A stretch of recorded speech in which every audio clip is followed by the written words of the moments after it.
পুরুষত্বহীনতার চিকিৎসা ব্যবস্থাপনা নিয়ে একটি সাক্ষাৎকার নেওয়া হয়েছে। আপনাদের পরিচিতদের মধ্যে যদি কাউরি এই সমস্যা থাকে তাহলে উপকারে আসবেই। সাক্ষাৎকারটি চ্যানেলের মাধ্যমে আপনাদের সামনে উপস্থাপনের চেষ্টা করা হল। সাক্ষাৎকারটি প্রদান করেছেন ডাক্তার নুসরাত জাহান দৃষ্টি, sexual health educator, sex edu with doctor দৃষ্টি। ভিডিওটি আপনাদের কোনো উপকারে আসলে অবশ্যই ভিডিওর নিচে বেল বাটন টাচ করে সাবস্ক্রাইব করতে দেরি করবেন না। চলুন তাহলে আর দেরি না করি, তবে ভিডিওটি একটু বড় হতে পারে, ক্ষমা সুন্দর দৃষ্টিতে দেখবেন।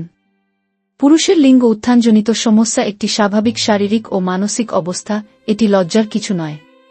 কুসংস্কারাচ্ছন্ন না হয়ে সচেতনতা ও চিকিৎসার মাধ্যমে এ সমস্যার কার্যকর সমাধান সম্ভব। ইরেকটাইল ডিসফাংশন মূলত এমন একটি যৌন স্বাস্থ্য সমস্যা যেখানে যৌন উত্তেজনার সময় পুরুষাঙ্গের অর্থাৎ পুরুষ লিঙ্গের যথেষ্ট দৃঢ়তা বা শক্ত না হওয়া অথবা দৃঢ়তা বজায় রাখতে না পারাকে বোঝায়। এর ফলে অনেক সময় যৌন মিলন করা সম্ভব হয় না বা তৃপ্তিদায়ক হয় না। কিন্তু সন্তোষজনক যৌন মিলনের জন্য পুরুষ লিঙ্গের স্বাভাবিক উত্থান প্রয়োজন। ডক্টর নুসরাত জাহান দৃষ্টি, আপনার কাছে প্রথম প্রশ্ন হল, পুরুষ লিঙ্গ যথেষ্ট শক্ত হয় না কেন? উত্তরে ডাক্তার বলেন, ইরেকটাইল ডিসফাংশনের বিভিন্ন কারণ রয়েছে। যেমন সেটা হতে পারে শারীরিক, মানসিক ও পারিপার্শ্বিক ইত্যাদির কারণে এই সমস্যা হতে পারে। তিনি আরও বলেন, শারীরিক কারণের মধ্যে রক্ত চলাচলের সমস্যা, উচ্চ রক্তচাপ, উচ্চ কোলেস্টেরল, অ্যাথেরোস্ক্লেরোসিস প্রধান। রক্তনালীতে ব্লক থাকলে লিঙ্গে পর্যাপ্ত রক্ত প্রবাহ হয় না।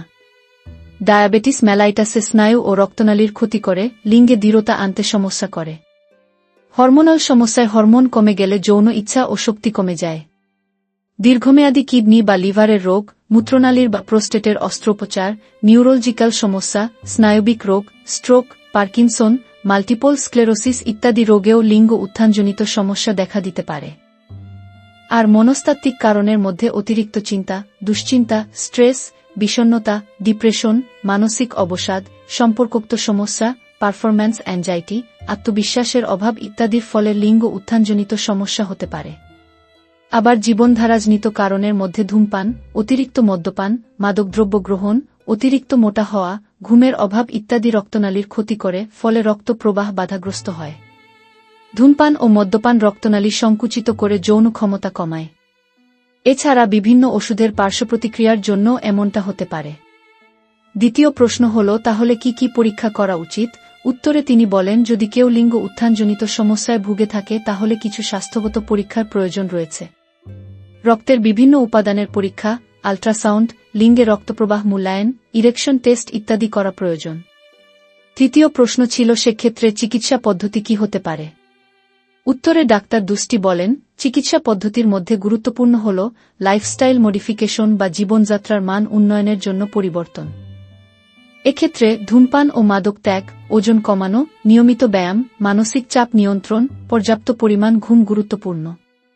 বেশ কিছু ওষুধও রয়েছে, এগুলো অবশ্যই চিকিৎসকের পরামর্শে গ্রহণ করতে হবে। যেমন হরমোন থেরাপি। চিকিৎসা পদ্ধতির মধ্যে মনোচিকিৎসা বা সেক্স থেরাপির গুরুত্ব ব্যাপক। যেমন দাম্পত্য বা মানসিক সমস্যার জন্য কাউন্সেলিং রয়েছে। অন্যান্য চিকিৎসা পদ্ধতির মধ্যে injection, vacuum pump device, penile ইমপ্লান্টও রয়েছে। লিঙ্গ উত্থানজনিত সমস্যা নিরসনে সুস্থ জীবনযাপন মেনে চলুন। সুষম খাদ্য গ্রহণ করুন। শাকসবজি, ফলমূল, শস্য, মাছ খান। অতিরিক্ত চর্বিযুক্ত, চিনিযুক্ত খাবার এড়িয়ে চলুন। প্রতিদিন অন্তত 30 মিনিট হাঁটুন বা হালকা ব্যায়াম করুন। ব্যায়াম রক্ত চলাচল উন্নত করে এবং স্ট্রেস কমায়, যা যৌন স্বাস্থ্যের জন্য উপকারী। মানসিক চাপ কমাতে মেডিটেশন, যোগব্যায়াম, পর্যাপ্ত ঘুম ও প্রিয়জনের সঙ্গে খোলামেলা আলোচনা সহায়ক হতে পারে। লক্ষ্য করবেন, বাজারে বিভিন্ন ধরনের অবৈজ্ঞানিক প্রসাধনীর প্রচলন রয়েছে। প্রচুর ভুয়া ওষুধ বা তেল বা স্প্রে ইত্যাদি রয়েছে, যেগুলো মারাত্মক ক্ষতিকর। ইরেকটাইল ডিসফাংশন বা লিঙ্গ উত্থানজনিত সমস্যা একটি চিকিৎসাযোগ্য সমস্যা। এটি অনেক সময় অন্যান্য গুরুতর স্বাস্থ্য সমস্যার ইঙ্গিত হতে পারে, যেমন হৃদরোগ বা ডায়াবেটিস। এটি যে কোনো কারণেই হতে পারে এবং বেশিরভাগ ক্ষেত্রেই সঠিক চিকিৎসা ও জীবনধারা পরিবর্তনের মাধ্যমে এটি নিয়ন্ত্রণে আনা সম্ভব। ভিডিওটি আপনাদের কোনো উপকারে আসলে অবশ্যই নিচের বেল বাটন টাচ করে সাবস্ক্রাইব করুন। আর বেশি বেশি লাইক ও শেয়ার করে সুস্থ একটি জাতি তৈরিতে আপনি অবশ্যই সহায়তা করবেন সেই আশায় ভিডিওটি শেষ করা হলো। সুস্থ ও ভালো থাকবেন।